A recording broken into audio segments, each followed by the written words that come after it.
Hello everyone, welcome to Internet Learning. Hope you all are doing well. If you are new to the channel, so please subscribe it and don't forget to hit the bell icon.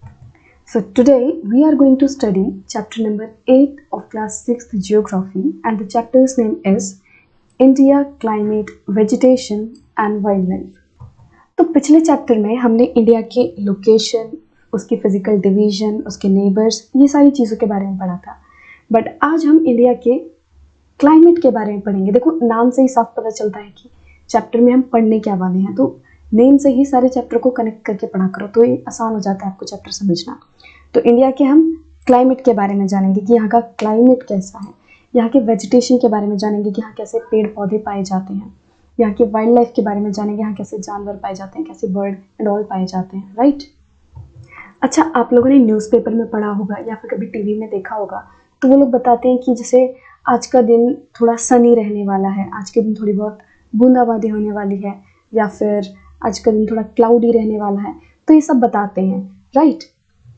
और उसे कहते क्या है, वो लोग कहते हैं weather forecasting, कि आज जो वेदर है वो ऐसा रहने वाला है, आज बारिश होने वाली है या फिर आज धूप नहीं निकलेगी बिल्कुल भी.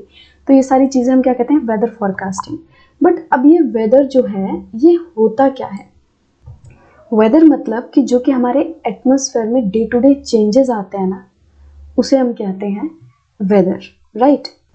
तो हमारे एटमॉस्फेयर के डे टू डे चेंजेस को हम वेदर कहते हैं. चेंजेस, अब कैसे चेंजेस आप सोच रहे होंगे, तो हमारे डे टू डे एटमॉस्फेयर के टेम्परेचर में चेंजेस, कि कितनी ज़्यादा गर्मी रहने वाली है, कितनी ज़्यादा सर्दी रहने वाली है. मतलब कि जैसे आपने सुना होगा ना वेदर रिपोर्टिंग में कि आज का मैक्सिमम टेम्परेचर इतना रहने वाला है, मिनिमम टेम्परेचर इतना रहने वाला है. तो टेम्परेचर, हमारे दिन का टेम्परेचर कितना है, रेनफॉल, बारिश कितनी रहेगी, सनशाइन में चेंजेस, तो ये सारे चेंजेस जो डे टू डे होते हैं. ठीक है. अब किसी दिन बहुत ज़्यादा गर्मी होगी, एकदम चिलचिला के धूप पड़ रही होगी, तो क्या आपको मन करेगा गर्म कपड़े पहनने का? नहीं ना. तब तो आपको मन करेगा कि एकदम ठंडे ठंडे से, मतलब हल्के फुल्के से कपड़े पहने, ज़्यादा ना कपड़े पहने, और एकदम ठंडा ठंडा कुछ खाएं, आइसक्रीम खाएं, कोल्ड ड्रिंक खाएं. राइट. और इसके उलट जब बहुत ज़्यादा सर्दी होती है तो हमें मन करता है कि बहुत ज़्यादा एकदम गर्म गर्म कपड़े पहन लें, कुछ गर्म गर्म खाएं, कॉफ़ी पिएं, चाय पिएं, है ना. तो ये सारी चीज़ें हमारे वेदर पे डिपेंड करती हैं. अब हमारे एटमॉस्फेयर में चेंजेस के बेसिस पर हमने पूरे साल को 4 सीजन्स में डिवाइड कर दिया है. पहला है कोल्ड वेदर सीजन, जिसे हम विंटर भी कहते हैं. तो ये कब से कब तक होता है, ये होता है दिसंबर से फरवरी तक. राइट. दूसरा सीजन है हॉट वेदर सीजन, मतलब जहाँ पर हॉट जो वेदर है वो बहुत ज़्यादा हॉट रहता है. ठीक है. तो हॉट वेदर सीजन, जिसे हम समर भी कहते हैं, तो ये कब से कब तक होता है, ये मार्च टू मई तक होता है. नेक्स्ट है साउथ वेस्ट मॉनसून सीजन, जिसे हम रेनी सीजन भी कहते हैं, और ये होता है जून से सितंबर तक. एंड लास्ट है हमारा सीजन ऑफ रिट्रीटिंग मॉनसून, जिसे हम ऑटम सीजन भी कहते हैं, एंड ये होता है अक्टूबर एंड नवंबर में. तो ये हमारे 4 सीजन्स थे. अब इन सीजन्स के बारे में हम डिटेल में जानेंगे. सो फर्स्ट है कोल्ड वेदर सीजन और विंटर सीजन. अच्छा, आपको याद है हमने 3rd चैप्टर में पढ़ा था कि अर्थ के रेवोल्यूशन के कारण सीजन्स में कैसे चेंजेस आते हैं. तो मान लो ये हमारा सन है. राइट. ये सन है. तो सन के जब राइट साइड हमारी अर्थ होती है, जब इस पोजीशन में होती है, और ये हमारी एक्सेस, तो इसमें क्या होता है, ये हमारा दिसंबर के टाइम पे होता है. ठीक है. जो अर्थ है वो सन के राइट साइड आ जाती है. ये हमने पढ़ा था ना 22 दिसंबर में विंटर सॉल्स्टाइस होती है. तो क्या होता है, जो अर्थ होती है वो कुछ इस पोजीशन में होती है. राइट. तो ये है उसका साउथ पोल और ये है अर्थ का नॉर्थ पोल. तो आप नोटिस करो, जो अर्थ का साउथ पोल है ये सन के ज़्यादा पास है ना. ये नॉर्थ पोल थोड़ा दूर जा रहा है. तो जो अर्थ का साउथ पोल है वो सन के टुवर्ड्स टिल्टेड है, और जो नॉर्थ पोल है वो सन से दूर है. अब सन से दूर है तो क्या होगा, ट्रॉपिक ऑफ कैप्रिकॉर्न है जो, वहाँ पे सन की डायरेक्ट रेज पड़ेंगी. मान लो ये हमारा इक्वेटर है, ये ट्रॉपिक ऑफ कैप्रिकॉर्न है, एंड ये ट्रॉपिक ऑफ कैंसर है. तो इसमें क्या होता है कि जो ट्रॉपिक ऑफ कैंसर है उस पर सन की डायरेक्ट रेज पड़ती हैं, जिस वजह से जो सन की रेज हैं जब नॉर्थ तरफ जाती हैं, ट्रॉपिक ऑफ कैंसर की तरफ जाती हैं, तो उसमें क्या होता है, सन की रेज का जो एंगल है वो कम होने लगता है, जिस वजह से यहाँ जो है सर्दी होती है. यहाँ जो सीज़न होता है वो सर्दी वाला सीज़न होता है. हमने पढ़ा था ना. तो जब अर्थ इस पोजीशन में होती है तो साउथ साइड समर होती है एंड नॉर्थ साइड हो रही होती है विंटर। तो इसीलिए दिसंबर से फरवरी तक नॉर्दर्न साइड में विंटर होती है, राइट? क्यों होती है? क्योंकि अर्थ जो है वो कुछ इस पोजीशन में होती है। So during the winter season the sun rays do not fall directly in the region, क्योंकि देखो वो अब डायरेक्टली फॉल नहीं कर रही है, वो इस तरह स्लैंटिंग रेज हो रही है अब, है ना, एंगल कम एंगल में फॉल कर रही है इस एरिया में। As a result the temperature are quite low in northern India, तो जो नॉर्थ वाली तरफ है इंडिया की उसमें भी कम टेम्परेचर रहता है और सर्दी होती है। Now let's talk about hot weather season और समर सीजन। तो जो मैंने अभी आपको बताया विंटर के लिए जस्ट उसका अपोजिट होता है समर सीजन में। तो मान लो ये हो गया आपका सन और इसके लेफ्ट साइड ये अर्थ होती है, और वो किस पोजीशन में होती है? वो इस पोजीशन में होती है। ये है एक्सिस। तो अब आप इसमें नोटिस करोगे जो नॉर्थ पोल है वो सन की तरफ टिल्टेड है, वो सन के पास है, एंड जो साउथ पोल है वो सन के दूर है। तो अब यहाँ पे क्या होता है इस टाइम पे, ये हो गया मान लो हमारा इक्वेटर, ये ट्रॉपिक ऑफ कैप्रिकॉर्न, ये ट्रॉपिक ऑफ कैंसर। अब यहाँ पे क्या होता है जो सन की रेज है वो डायरेक्टली ट्रॉपिक ऑफ कैंसर पे पड़ती हैं, तो जिस वजह से नॉर्दर्न साइड में क्या होता है यहाँ पे गर्मी होती है, यहाँ पे समर सीजन होता है, राइट? एंड साउथ साइड क्या होता है, साउदर्न हेमिस्फीयर में विंटर होती है। तो ये समर कब से कब तक होती है? ये होती है मार्च टू मई से समर होती है, राइट? तो अब गर्मी है तो टेम्परेचर जो है वो बहुत ज़्यादा हाई हो जाता है and hot and dry winds चलती हैं जिनको हम लू कहते हैं, है ना। पेरेंट्स कहते हैं ना गर्मियों में कि अरे बाहर मत जाओ लू लग जाएगी, है ना। तो जो एकदम गरम गरम हवा होती है, ड्राई होती है, ड्राई मतलब जिसमें कोई नमी ही नहीं होती, एकदम रूखी रूखी सी हवा चलती है, तो उन हवाओं को क्या कहते हैं? हम लू कहते हैं, ठीक है। और ये लू जो है दिन के टाइम बहुत ज़्यादा चलती है और ये बहुत ज़्यादा खतरनाक होती है, लू में नहीं निकलना चाहिए बाहर, right. Now south west monsoon season और रेनी सीजन। तो ये सीजन कौन सा है? हम सबका फेवरेट बारिश वाला सीजन, ठीक है, इसमें मानसून होता है। अब होता क्या है इस टाइम पर, जैसे मान लो ये हमारा इंडिया है, रुक मुझे थोड़ा ठीक करने दो, ठीक है, कुछ इस तरह का है। तो इस तरफ पे होता है हमारा अरेबियन सी, राइट, और इस तरफ पे होता है बे ऑफ बंगाल। तो होता क्या है जब Arabian Sea and Bay of Bengal से हवाएं उठती हैं, चलती हैं और ये लैंड की तरफ जाती हैं, इस तरफ जा रही हैं, यहाँ से हवाएं चल रही हैं और ये लैंड की तरफ जा रही हैं हवाएं। तो ये हवाएं अपने साथ मॉइस्चर लेके जाती हैं, क्योंकि ये समुद्र के ऊपर से लैंड की तरफ जा रही हैं, तो ये यहाँ पे बहुत सारा मॉइस्चर होता है, इनमें बहुत ज़्यादा नमी होती है, ठीक है, वाटर वेपर्स होते हैं। तो ये अपने साथ यहाँ से लेती है उन वाटर वेपर्स को और हवाएं लैंड की तरफ चलती हैं। और जब ये हवाएं बड़े बड़े माउंटेन से टकरा जाती हैं तो फिर क्या होता है? रेनफॉल होती है। तो जो भी इनमें पानी होता है वो शेड हो जाता है, गिर जाता है, ठीक है। तो माउंटेन से टकराने के कारण उस जगह पर बारिश हो जाती है और इस तरह हमारे मानसून आते हैं। अब बात करते हैं सीजन ऑफ रिट्रीटिंग मानसून या फिर ऑटम सीजन की। तो मानसून के टाइम में जो हवाएं यहाँ से अभी गई थी ना, Arabian Sea and West Bengal से लैंड की तरफ जो हवाएं गई थी, अब ये वापस लैंड से सी की तरफ भी आएंगी, राइट, ये लौट कर आएंगी हवाएं। एंड जब ये लौट कर आएंगी तो हमारा जो साउदर्न पार्ट है ना, अब यहाँ पर मानसून होगा, यहाँ पर बारिश होगी। पहले हमारे नॉर्दर्न तरफ बारिश हुई थी, अब जब ये लौट कर आएंगी तब हमारे साउदर्न इंडिया में, साउदर्न पार्ट में बारिश होगी। So winds move back from mainland to the Bay of Bengal. तो जब यहाँ से जो हवाएं गई थी Arabian Sea and Bay of Bengal से, ये लौट कर अब कहाँ आती है? बे ऑफ बंगाल की तरफ आती है, राइट। एंड इस सीजन को हम क्या कहते हैं? Season of retreating monsoon. और ये कब से कब तक होता है? ये होता है अक्टूबर से नवंबर तक, ठीक है। The southern parts of India particularly Tamil Nadu and Andhra Pradesh receives rainfall in this season. तो हमारा जो साउदर्न पार्ट है, पर्टिकुलरली हम बात करें तो तमिलनाडु एंड आंध्र प्रदेश, वो इस सीजन में रेनफॉल रिसीव करते हैं। अच्छा, आप लोगों ने बहुत बार सुना होगा किसी को कहते हुए कि जैसे इस जगह का क्लाइमेट बहुत अच्छा है, या फिर इस जगह का क्लाइमेट तो बहुत बेकार है, या फिर ये सुना होगा कि आज हम लोगों का जो क्लाइमेट है वो बहुत ज़्यादा बेकार हो चुका है, हम लोगों ने अपनी क्लाइमेटिक कंडीशंस बहुत बेकार कर चुकी हैं ह्यूमन एक्टिविटीज़ की वजह से। बट अब ये क्लाइमेट है क्या? क्लाइमेट मतलब कि जो बहुत ज़्यादा सालों तक, लंबे पीरियड तक जो हमारा एवरेज वेदर रहता है, मतलब मान लो 10, 20, 50 सालों तक जो हमारा एवरेज वेदर है। एवरेज वेदर मतलब कि जैसे किसी पर्टिकुलर जगह पर डेली बहुत ज़्यादा धूप पड़ती है, राइट, और कभी एक आध बार यहाँ पे बारिश वारिश हो जाती है, मतलब ज़्यादातर यहाँ धूप पड़ती है। और हम लंबे पीरियड में देख रहे हैं, यानी कि 1-2 दिन में, तो ज़्यादातर क्या हो रहा है, यहाँ पे धूप पड़ रही है और बीच में कभी-कभी बारिश हो जा रही है, फिर मौसम थोड़ा ठंडा हो जा रहा है। तो जो एवरेज है, एवरेज क्या हो गया अब यहाँ का, यहाँ पे ज़्यादातर हॉट जो है वेदर रह रहा है। तो जो एवरेज वेदर है ज़्यादा लंबे समय तक, उसको हम कहेंगे क्लाइमेटिक कंडीशन। तो जैसे मैंने आपको बताया किसी पर्टिकुलर प्लेस पे यहाँ पे बहुत ज़्यादा धूप पड़ रही है, तो फिर हम कहेंगे कि वहाँ का जो क्लाइमेट है वो है हॉट क्लाइमेट, राइट। सो एक जगह में हम क्या देखते हैं, एक लंबे टाइम पीरियड पर या फिर एक लॉन्ग टाइम स्पैन में हम ये देखते हैं कि वहाँ का एवरेज वेदर कैसा है, कि वहाँ का नॉर्मल जो वेदर है वो है कैसा। तो उसी नॉर्मल वेदर या average weather over a long period of time, उसे हम कहते हैं climate. So climate is about the average weather condition which have been measured over many years, right. अब आप सोच रहे होंगे कि अच्छा, तो फिर बताओ इंडिया का जो क्लाइमेटिक कंडीशन है वो कैसी है।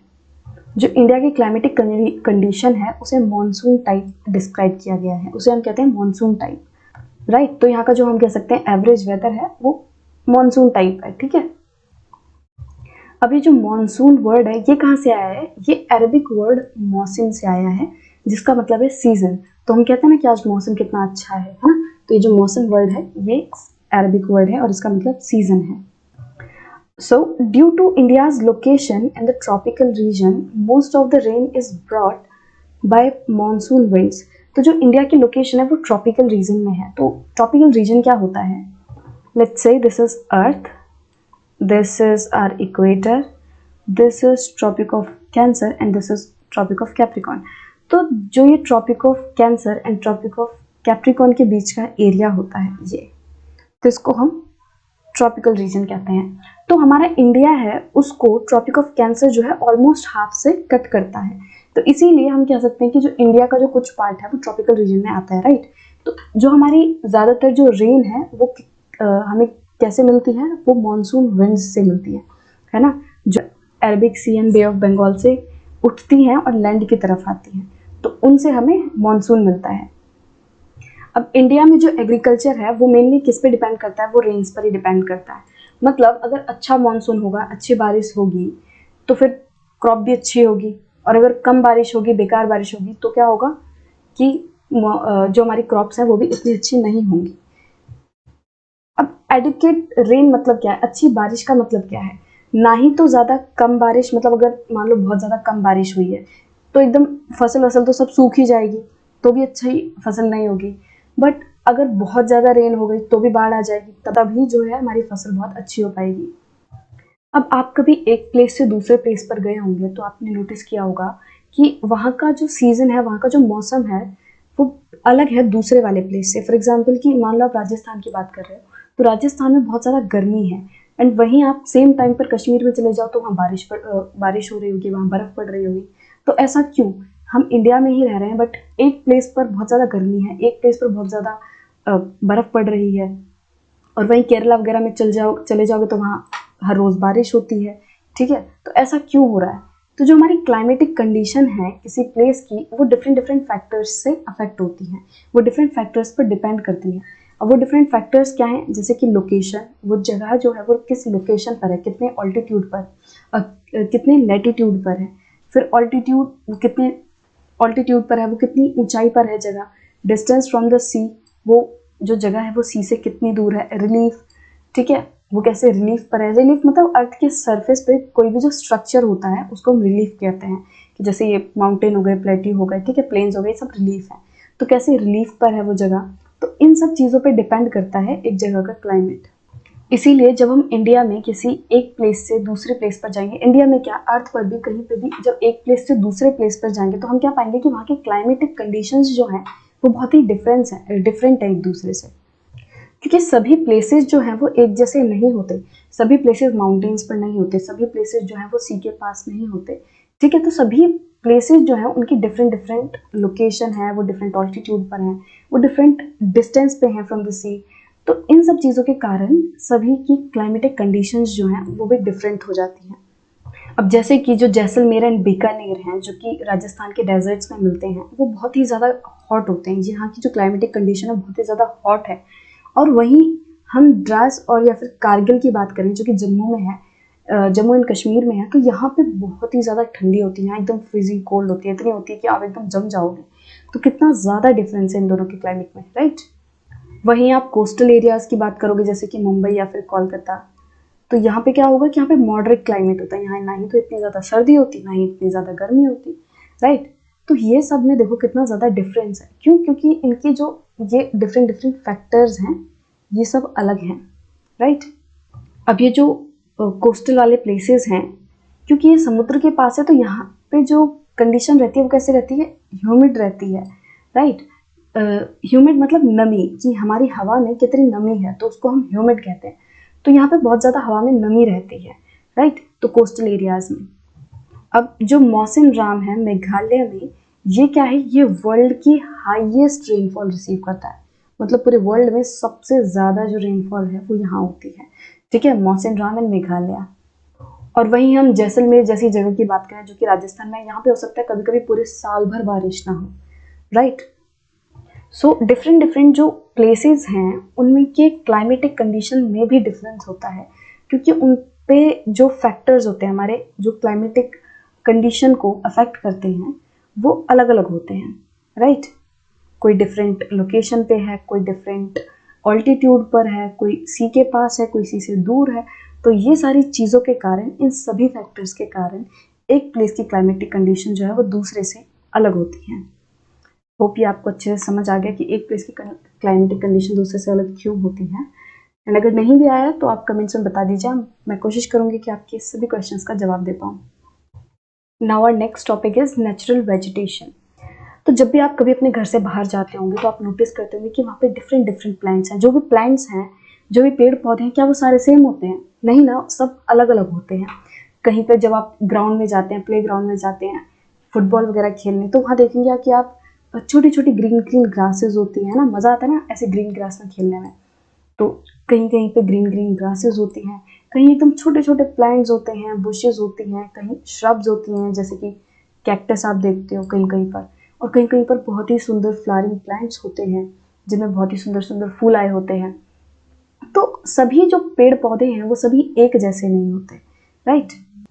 और इन्हीं छोटे छोटे बुशेस या फिर फ्लावरिंग प्लांट्स के बीच में आप देखोगे बहुत ही बड़े बड़े ट्रीज हैं जिनके बहुत ही ज़्यादा ब्रांचेस हैं, घने घने पत्ते हैं। तो जैसे कि हमारा मैंगो ट्री हो गया, नीम ट्री हो गया, तो ऐसे भी होते हैं, राइट। और कहीं कहीं पे आप देखोगे पाम ट्रीज होते हैं जहाँ पे सिंपल सी सीधी सीधी ये ट्रंक होती है उसकी, और ऊपर बस ये कुछ पत्तियां होती हैं ना, इस तरह ये पाम ट्री होता है, राइट। इस तरह पत्तियां होती हैं, तो इसमें ना ही तो इतनी ज़्यादा ब्रांचेस होती, ना ही इतनी ज़्यादा कोई पत्ते होते, राइट। तो अलग अलग डिफरेंट डिफरेंट तरह के पेड़ पौधे होते हैं। तो ऐसे ग्रासेस, श्रब्स, ट्रीज जो कि खुद से उगते हैं बिना ह्यूमन की इंटरफेरेंस के, बिना इंसान की मदद की, वो सारी चीज़ें जो जैसे ग्रासेस हो गई, श्रब्स हो गए, ट्रीज हो गए, जो अपने आप से उगते हैं, राइट, उन्हें हम नेचुरल वेजिटेशन कहते हैं, ठीक है। तो जब आप एक प्लेस से दूसरे प्लेसेस पर गए होंगे तो मौसम के साथ साथ आपने ये भी देखा होगा कि वहाँ के पेड़ पौधे में बहुत ज़्यादा डिफरेंस है, मतलब वहाँ के मौसम में डिफरेंस है, ये आपने फोकस किया होगा। और आपने ये भी देखा होगा कि वहाँ के पेड़ पौधों में बहुत ज़्यादा डिफरेंस है। वहीं जैसे राजस्थान की बात की थी मैंने, राजस्थान में आपको कैक्टस जैसे प्लांट्स मिलेंगे, ठीक है, श्रब्स मिलेंगे। वहीं आप कश्मीर में जाओगे तो आपको कॉनिफेरस ट्रीज मिलेंगे, मतलब कि इस तरह के जो पॉइंटेड ट्रीज रहते हैं, कुछ इस तरह के रहते हैं ना, ऐसे रहते हैं, और इस तरह फिर नीचे, है ना। ड्राइंग को थोड़ा सा इग्नोर कर देना, बस समझ जाओ, मतलब वो कुछ कोन इस तरह के होते हैं कि जिनके ऊपर से कोन बनती है। तो वहाँ पे कश्मीर जैसी जगहों पर कुछ इस तरह के पेड़ होते हैं, राइट। अब ये जो वेजिटेशन में जो डिफरेंस है ना, डिफरेंट डिफरेंट आप देख रहे हो एक प्लेस से दूसरे प्लेस में, जो type of trees and shrubs and all you're finding they are different. So ये जो है ये क्यों होता है? जो ट्रीज वगैरह में जो डिफरेंस होता है ये क्यों होता है? ये होता है क्लाइमेटिक कंडीशन की वजह से, क्योंकि हर जगह की क्लाइमेटिक कंडीशन अलग है। तो उसी वजह से वहाँ के जो पेड़ पौधे होंगे, वहाँ की जो वाइल्ड लाइफ होगी, ठीक है, वहाँ की जो वेजिटेशन होगी वो सब भी डिफरेंट होगी, ठीक है। तो जो क्लाइमेटिक कंडीशन है वो किस पे डिपेंड करती है? वो डिफरेंट डिफरेंट फैक्टर्स पे डिपेंड करती है, जैसे कि ये लोकेशन हो गया, ऑल्टीट्यूड हो गया, डिस्टेंस फ्रॉम द सी हो गया, ये सब हो गया, इस पे डिपेंड करती है। और जो वाइल्ड लाइफ, वेजिटेशन, ये सब होता है, ये किस पे डिपेंड करता है? ये वहाँ की क्लाइमेटिक कंडीशन पे डिपेंड करेगा, राइट। तो ये सारी चीज़ें जो हैं इंटरकनेक्टेड हैं। So different type of natural vegetation are dependent on different climatic conditions, among which the amount of rainfall is very important. जो climatic condition है rainfall वाली, ठीक है, तो ये सबसे ज़्यादा important है, right? कहीं बहुत ज़्यादा बारिश होगी तो वहाँ पे बहुत घने घने जंगल बन जाएंगे, कहीं बिल्कुल बारिश ही नहीं होगी तो वहाँ कैक्टस जैसे पौधे आएंगे, वहाँ एकदम बंजर जमीन होगी, ठीक है। तो ये सारी चीज़ें डिपेंड करती हैं हमारी क्लाइमेटिक कंडीशन पर। अब क्योंकि हमारे पूरे भारत में डिफरेंट डिफरेंट क्लाइमेटिक कंडीशंस हैं, तो इस वजह से यहाँ पे जो नेचुरल वेजिटेशन है वो भी बहुत अलग अलग तरह का है। यहाँ पे भी आपको wide range of natural vegetation मिलेगी। क्यों? क्योंकि यहाँ की जो क्लाइमेटिक कंडीशन है वो भी बहुत ज़्यादा डिफरेंट है, राइट। अब आपने बहुत ज़्यादा न्यूज़पेपर्स में देखा होगा, न्यूज़ चैनल्स में देखा होगा, कहीं पे पोस्टर्स में देखा होगा, ये सब लिखा रहता है कि सेव ट्रीज, सेव फॉरेस्ट, कि जो हमारे फॉरेस्ट हैं वो बहुत ज़्यादा डिक्लाइन हो रहे हैं अभी, है ना, वो एकदम कम होते जा रहे हैं, जो फॉरेस्ट कवर है वो बहुत ज़्यादा कम हो रहा है, हमें इनको सेव करना चाहिए। तो ऐसा क्यों है? हमें इन सब चीज़ों के बारे में इतनी ज़्यादा अवेयरनेस क्यों फैलाई जा रही है? क्यों कहा जा रहा है कि save trees, save forest, right? So why are forest necessary? तो ये सारी चीज़ें हमारे लिए इम्पॉर्टेंट क्यों हैं? क्योंकि जो पेड़ पौधे होते हैं, जो फॉरेस्ट होते हैं, वो डिफरेंट डिफरेंट फंक्शंस प्रोवाइड करते हैं, परफॉर्म करते हैं हम लोगों के लिए। वो हमें सबसे इम्पॉर्टेंट ऑक्सीजन प्रोवाइड करते हैं, राइट? वो ऑक्सीजन प्रोवाइड करते हैं जो कि हम सांस लेते हैं, जिसे हम ब्रीथ करते हैं, और कार्बन डाइऑक्साइड वो एब्जॉर्ब करते हैं, राइट? जब क्योंकि हम इनहेल क्या करते हैं? ऑक्सीजन इनहेल करते हैं, राइट? हमें जीने के लिए ऑक्सीजन चाहिए, एंड एक्सहेल हम क्या करते हैं? हम कार्बन डाइऑक्साइड निकालते हैं, और यही कार्बन डाइऑक्साइड को क्या करते हैं? प्लांट्स एब्जॉर्ब कर लेते हैं। जो प्लांट्स की रूट होती हैं वो क्या करती हैं? सॉइल को बाइंड करके रखती हैं, राइट? जिसकी वजह से सॉइल इरोजन नहीं होता। सॉइल इरोजन क्या होता है? कि जो टॉप लेयर ऑफ सॉइल होता है ना, उसका हट जाना, उसका रिमूव हो जाना, ठीक है। जिस वजह से अगर top layer of soil he remove हो जाएगा तो जिस वजह से क्या होगा? वहाँ की जो धरती है वो एकदम बंजर हो जाएगी, वहाँ कुछ उग ही नहीं पाएगा। तो इसलिए जैसे ये एक पेड़ है, राइट, और ये जमीन के अंदर ऐसे, ये इसकी जड़ें हैं, तो ये जो जड़ें हैं ये क्या कर रही हैं? यहाँ के सॉइल को एकदम बाइंड करके रखी हुई हैं, पकड़ के रखी हैं। तो जब अगर कोई जैसे बारिश वगैरह होगी और पानी यहाँ से बह के जाएगा, तो ये जो सॉइल है ये इतनी जल्दी बह के नहीं जाएगी। वहीं अगर पेड़ पौधे नहीं होंगे तो यहाँ पानी आएगा और सब कुछ अपने साथ बह के ले जाएगा, राइट, और जमीन बंजर हो जाएगी। बट पेड़ पौधे जो हैं हमारी जमीन को सही करते हैं, सॉइल इरोजन से बचाते हैं। ऑक्सीजन एंड सॉइल इरोजन को प्रिवेंट करने के अलावा फॉरेस्ट है हमें बहुत सारी चीज़ें देता है, जैसे कि टिम्बर हो गया, ठीक है, डिफरेंट डिफरेंट फर्नीचर्स बनाने के लिए। फ्यूल वुड हो गई, जैसे गांव में चूल्हे वगैरह जलाए जाते हैं तो उनको जलाने के लिए क्या चाहिए होता है? लकड़ी चाहिए होती है, तो फ्यूल वुड हो गई। फॉडर हो गया, गाय भैंसों के चारा हो गया। मेडिसिनल प्लांट्स हो गए, हमें बहुत सारे मेडिसिनल प्लांट्स मिलते हैं हमारे फॉरेस्ट से। हर्ब्स, लैक, लैक क्या होता है? कि एक स्टिकी सा सब्सटेंस होता है जो कि इंसेक्ट्स, कुछ इंसेक्ट जो है वो प्रोड्यूस करते हैं, जिसे कि लाख भी कहते हैं, ठीक है। हनी मिलता है, गम मिलती है, और बहुत सारी चीज़ें, राइट। अब फॉरेस्ट है, पेड़ पौधे हैं, तो यहाँ बहुत तरह के जानवर भी रहते होंगे, बहुत तरह के पशु भी रहते होंगे, पक्षी भी रहते होंगे, राइट। सो जो फॉरेस्ट है वो वाइल्ड लाइफ का नेचुरल हैबिटेट है, राइट। जो हमारे पशु पक्षी होते हैं उनका ये नेचुरल हैबिटेट है। हैबिटेट मतलब कि वो सराउंडिंग, वो एरिया जहाँ पे कोई लिविंग बीइंग रहता है, ठीक है। अब हम जो इंसान हैं क्या कर रहे हैं? सिर्फ डेवलपमेंट डेवलपमेंट, इंडस्ट्रियलाइजेशन की तरफ फोकस करे जा रहे हैं, बस बड़ी बड़ी बिल्डिंगें खड़ी करते जा रहे हैं, पर हम ये नहीं देख रहे कि इन सब चीज़ों की कॉस्ट क्या है, हम ये किस कॉस्ट पर कर रहे हैं।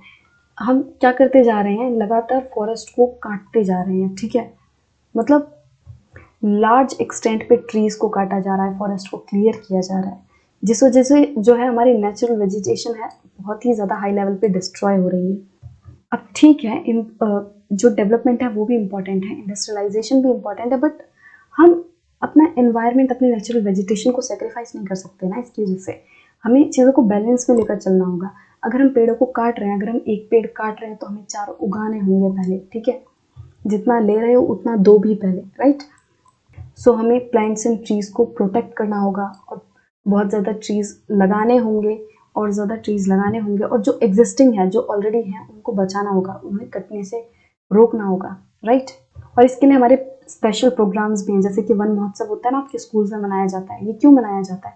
ताकि लोगों को अवेयर किया जा सके कि ये जो फॉरेस्ट हैं, ट्रीज़ हैं, ये बहुत ही इंपॉर्टेंट है हमारे लिए और हमें और ट्रीज़ लगाने चाहिए, जंगलों को बचाना चाहिए। तो ऐसे डिफरेंट डिफरेंट प्रोग्राम्स भी चलाए जाते हैं ताकि लोगों को अवेयर किया जा सके और हम अपनी अर्थ को और ग्रीन बना सकें, राइट। और आप अपनी तरफ से क्या कर सकते हो एक चीज़ की, जैसे अपने हर बर्थडे पर एक पेड़ लगाओ, ठीक है, और पूरे साल उसकी देख रेख करो, अच्छे से उसकी देख रेख करो। तो आप देखोगे, अपने देखते ही देखते आपने कितने सारे पेड़ लगा दिए और धीरे धीरे क्या होगा, उन पेड़ों पर पक्षी आएंगे, उन पर फ्रूट लगेंगे, है ना। तो देखना आप कितना कुछ दे पाओगे एनवायरनमेंट को, राइट। सो एक पिक्चर में समझाया गया है कि हमें पेड़ से कितना कुछ मिलता है।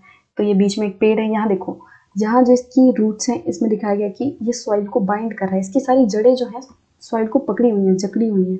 यहाँ हमें ऑक्सीजन मिल रही है, हनी मिल रहा है, फ्रूट्स मिल रहे हैं, ग्लू मिल रही है, राइट। पशु पक्षियों को रहने के लिए जगह मिल रही है, टिम्बर मिल रहा है, रबर मिल रही है, आपको खेलने के लिए डिफरेंट डिफरेंट स्पोर्ट्स इक्विपमेंट मिल रही हैं, टेबल चेयर जिसमें बैठ के आप पढ़ते हो, ठीक है, गाय भैंसों के लिए चारा, ठीक है, फॉडर मिल रहा है, शेल्टर हमें रहने के लिए घर मिल रहे हैं, हम लकड़ी वगैरह से बनाते हैं घर, कहाँ से मिलता है ये सब चीज़ें हमें, जंगलों से मिलता है, पेड़ों से मिलता है, मेडिसिन, ये सब चीज़ें हमें जंगलों से मिलती हैं, पेड़ों से मिलती हैं, राइट।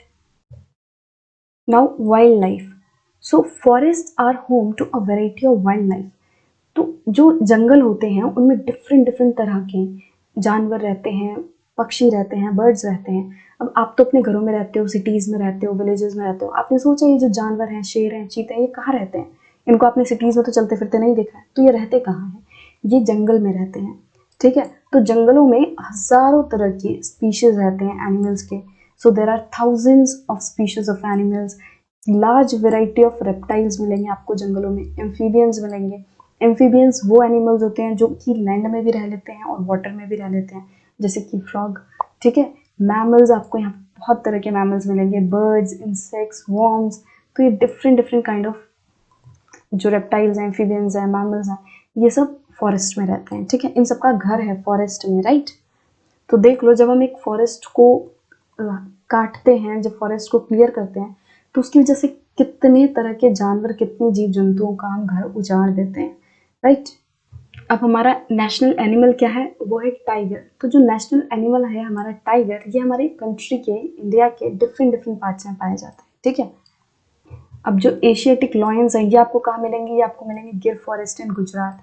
जो गिर फॉरेस्ट है गुजरात में, आपको वहाँ पे मिलेंगे Asiatic Lions. Elephants and one horn rhinoceros जो है, ये आपको असम के फॉरेस्ट में घूमते फिरते मिल जाएंगे, ठीक है। और केरला एंड कर्नाटका में भी बहुत सारे एलिफेंट्स मिलते हैं, ठीक है। वही हम ग्रेट इंडियन डेजर्ट की बात करते हैं, थार डेजर्ट की बात करते हैं, तो वहाँ पे हमें आमतौर पर कौन सा जानवर देखने मिलेगा, कैमल। हम रन ऑफ कच्छ की बात करते हैं जो कि गुजरात में है, तो वो कहाँ मिलेगा आपको, उसमें कैसे जानवर मिलेंगे आपको, जैसे कि वाइल्ड एसेस, जो जंगली गधे होते हैं, वो आपको बहुत आमतौर पर देखने मिलेंगे, ठीक है। अब हिमालयन रीजन पे कैसे जानवर पाए जाते हैं, वहाँ वाइल्ड गोट्स पाई जाती हैं, स्नो लेपर्ड्स पाए जाते हैं, बेयर्स पाए जाते हैं। तो ये सारी चीज़ें कहाँ मिलती हैं, हिमालयन रीजन में। अब इन सब के अलावा भी बहुत तरह के जानवर पाए जाते हैं, ठीक है, इंडिया में, जैसे कि मंकी हो गया, वुल्फ हो गया, जैकॉल, नीलगाय, चीता। तो ये सब चीज़ें भी पाई जाती हैं और इनके अलावा भी बहुत सारे जानवर हैं जो कि पाए जाते हैं, ठीक है। अब सारी चीज़ें तो नहीं लिखी जा सकती ना आपके एक ही पैराग्राफ में, ठीक है। So different different kind of animals are found in India. अब जानवरों के साथ साथ यहाँ पे बर्ड भी बहुत ज़्यादा वैरायटी में पाई जाती है, ठीक है। हमारी नेशनल बर्ड क्या है, पिकॉक, ठीक है। सो याद रखना, नेशनल बर्ड है हमारी पिकॉक। तो यहाँ पे जो वैरायटी ऑफ बर्ड्स है वो भी बहुत ज़्यादा मिलेंगी आपको इंडिया में। और जो दूसरे कॉमन बर्ड्स हैं जैसे कि पैरट्स, पिजन्स, मैना, गीज, ठीक है, बुलबुल एंड डक्स, तो ये सब इंडिया में कॉमन जो है बर्ड्स हैं। अब इंडिया में कुछ बर्ड सेंचुरीज भी बनाई गई हैं ताकि बर्ड्स को उनका नेचुरल हैबिटेट दिया जा सके और उनको हंटर से बचाया जा सके, ठीक है। अब ये सेंचुरीज होती क्या है, सेंचुरीज जो है वो प्लेसेस होते हैं जहाँ पे जो एनिमल्स एंड बर्ड्स हैं उनको उनके नेचुरल हैबिटेट दिया जाता है, ठीक है, और उनको हंटर्स से बचाया जाता है, राइट। तो एक तरह से उनको सेफ्टी प्रोवाइड की जाती है। अब एनिमल्स एंड बर्ड्स के साथ साथ यहाँ पे डिफरेंट काइंड ऑफ स्नेक्स भी पाए जाते हैं। So there are several hundreds of species of snake found in India, जिसमें से कोबरा एंड क्रेट्स जो हैं बहुत ही इंपॉर्टेंट है, ठीक है। अब क्योंकि बहुत ज़्यादा हम फॉरेस्ट को काट रहे हैं, ट्रीज को काट रहे हैं, उनका शिकार कर रहे हैं, लोग जानवरों को मार रहे हैं, तो उस वजह से क्या हो रहा है कि बहुत ही डिफरेंट डिफरेंट तरह के जो वाइल्ड लाइफ्स हैं वो कम होते जा रहे हैं। ठीक है, उनकी जो संख्या है वो रैपिडली कम होती जा रही है, और इनमें से कुछ तो एक्सटिंक्ट हो चुके हैं। एक्सटिंक्ट मतलब जो बिल्कुल ही खत्म हो चुके हैं। ठीक है, अब ऐसे जानवर्स को जो कि बहुत ही जल्दी डिक्लाइन हो रहे हैं, जिनकी संख्या बहुत ही ज़्यादा कम हो रही है, जो डेंजर में है, ऐसे जानवरों को प्रोटेक्ट करने के लिए नेशनल पार्क्स बनाए गए हैं। ठीक है, सेंचुरीज बनाई गई हैं, बायोस्फीयर रिजर्व्स बनाए गए हैं। ठीक है, तो आपने गवर्नमेंट के project tiger and project elephant के बारे में भी सुना होगा। तो ये जो प्रोजेक्ट्स हैं ये टाइगर एंड एलिफेंट को बचाने के लिए शुरू किए गए हैं कि हमें इन एनिमल्स को प्रोटेक्ट करना है, इनको हंटर्स से बचाना है, right. So do you know that you can also contribute in conserving wild life, कि आप भी इन जानवर को बचाने में कुछ हेल्प कर सकते हो। अब आप सोच रहे होंगे कि कैसे हेल्प कर सकते हैं हम, है ना। तो आप क्या कर सकते हो कि पता है आपको इन जानवरों को मारा क्यों जाता है ना। इनका हंटर्स जो है वो शिकार करते हैं, पर शिकार करते क्यों हैं, सोचा आपने। वो क्या करते हैं, इनके बॉडी पार्ट्स को यूज करते हैं एंड उनसे डिफरेंट डिफरेंट प्रोडक्ट्स बनाते हैं। जैसे कि इनके दांतों को यूज करेंगे, जैसे हाथी के दांतों को यूज किया जाता है ना, उससे डिफरेंट डिफरेंट चीजें बनाई जाती हैं। एंड इनके फर्स को यूज किया जाता है, इनके हॉर्न को यूज किया जाता है। तो इन सारे इनके जो बॉडी पार्ट्स हैं उनको यूज किया जाता है और उसके डिफरेंट डिफरेंट प्रोडक्ट्स बनाए जाते हैं और फिर उनको बेचा जाता है। तो आप क्या कर सकते हो, आप ऐसे प्रोडक्ट्स जो कि जानवरों के बॉडी पार्ट से बने, उनके बोन्स से बने, उनके फर से बने हैं, मतलब किसी भी तरह के बॉडी पार्ट से बने उनके, ठीक है। तो ऐसे प्रोडक्ट्स, उनको आप लेने से मना कर सकते हो, उनको आप खरीदने से मना कर सकते हो। अगर आप उनको खरीदोगे नहीं तो देखो, अगर आप खरीद ही नहीं रहे हो तो दुकान वाला सोचेगा कि यार खरीद तो कोई रहा ही नहीं है, तो फिर मैं क्यों इसको बनाऊं या फिर क्यों इसको बेचूं आगे। तो धीरे धीरे क्या होगा, अगर सभी लोग इन चीज़ों को रिफ्यूज़ कर देंगे, ऐसे प्रोडक्ट्स जो कि एनिमल के बॉडी पार्ट से बने हैं, जैसे कि उनके bones, horns, fur, skins and feathers, ऐसी चीज़ों से बने हैं, तो धीरे धीरे क्या होगा, अगर सारे लोग इन चीज़ों को रिफ्यूज़ कर देंगे तो फिर जो इनको हंट करते हैं, जो ऐसी चीज़ें बनाते हैं, वो इनको बनाना ही बंद कर देंगे। ठीक है, तो एक तरह से वैसे ये सुनने में तो बहुत ही इम्पॉसिबल सा लगता है कि सारे लोग के मना करेंगे, क्या सारे लोग रिफ्यूज़ कर भी सकते हैं। बट आप अपने लेवल पे कोशिश करिए, आप अपने पेरेंट्स को बताइए, अपने फ्रेंड्स को बताइए, ठीक है, अपने फैमिली को बताइए, रिलेटिव्स को बताइए। तो उन लोग को बोलिए कि कोई भी एनिमल के बॉडी पार्ट से कोई भी चीज़ बनी है तो उसको मत खरीदिए। तो इस तरह आप अपना कंट्रीब्यूट कर सकते हैं। ठीक है, तो इस तरह से जो एनिमल्स की हंटिंग है वो कम हो सकती है, राइट। सो ये कुछ न्यूज़पेपर की हेडिंग्स दी गई हैं जिसमें कि दिखाया गया है कि जो टाइगर्स हैं वो कितने ज़्यादा डेंजर में है, उससे रिलेटेड है। तो ये कुछ हेडिंग्स दी गई हैं, आप पढ़ सकते हो, आपको आइडिया लगेगा कि जो जानवर है वो कितनी ज़्यादा मुसीबत में है। सो एक डायलॉग बॉक्स में एक चीज़ दी हुई है माइग्रेटरी बर्ड्स करके, तो इसको भी डिस्कस कर लेते हैं। सो माइग्रेशन, आपने वर्ड सुना होगा, तो माइग्रेशन मतलब कि एक प्लेस से दूसरे प्लेस पर जाना, राइट। तो माइग्रेटरी बर्ड्स मतलब कि ऐसी बर्ड्स जो किसी पर्टिकुलर सीजन में एक प्लेस से दूसरे प्लेस पर मूव करती हैं। अब कुछ बर्ड्स हैं जैसे कि पिनटेल डक हो गई, curlews, flamingo, osprey, little stint, ये सारी जो बर्ड्स हैं ये डिफरेंट डिफरेंट पार्ट से वर्ल्ड के हमारी कंट्री में माइग्रेट करती हैं। ठीक है, हमारी कंट्री में आती हैं विंटर सीजन में। ठीक है, तो हर साल क्या होता है, ये सारी जो बर्ड्स हैं ये सारी वर्ल्ड के डिफरेंट डिफरेंट पार्ट से हमारी कंट्री में आती हैं विंटर सीजन में। और जो स्मॉलेस्ट माइग्रेटरी बर्ड्स है जिसका नाम है लिटिल स्टंट, जिसको हम लिटिल स्टंट कहते हैं, ये लगभग 15 ग्राम की है। ठीक है, बहुत छोटी है, एकदम 15 ग्राम की है। सोचो आप कितनी छोटी सी है। ये आर्कटिक रीजन से आती है, सोचो कितनी दूर से। ठीक है, तो ये अर्थ है हमारी, ये इक्वेटर, ये ट्रॉपिक ऑफ कैंसर, और इसके बाहर यहाँ पे है आर्कटिक। ठीक है, आर्कटिक सर्कल। तो जो आर्कटिक रीजन है उतनी दूर से उड़ के वो हमारे इंडिया में आती हैं, तो लगभग वो 8000 किलोमीटर का सफ़र तय करके इंडिया में आती हैं। तो सोचो कितनी ज़्यादा दूर से आते हैं वो। सो ऐसे बर्ड्स जो है वो डिफरेंट डिफरेंट सीजन्स में डिफरेंट डिफरेंट प्लेसेस से एक प्लेस से दूसरे प्लेस में माइग्रेट करती हैं। क्यों करती हैं, तो देखो हो सकता है कि एक सीजन में एक प्लेस पर उनको खाना ना मिले, वही हो सकता है कि दूसरी जगह मिले। तो जिस सीजन में, मान लो मैं जस्ट एग्जांपल दे रही हूँ, मान लो राजस्थान में कोई बर्ड्स रहती हैं, तो उनको एक पर्टिकुलर सीजन में कुछ खाने नहीं मिल रहा है, तो वो उड़ के दूसरे प्लेस में चली जाएंगी और जब वो सीज़न ख़त्म हो जाएगा तो वो राजस्थान में वापस आ जाएंगे। तो इस तरह वो माइग्रेट करती हैं। So this was the end of our chapter 8 of class 6 geography.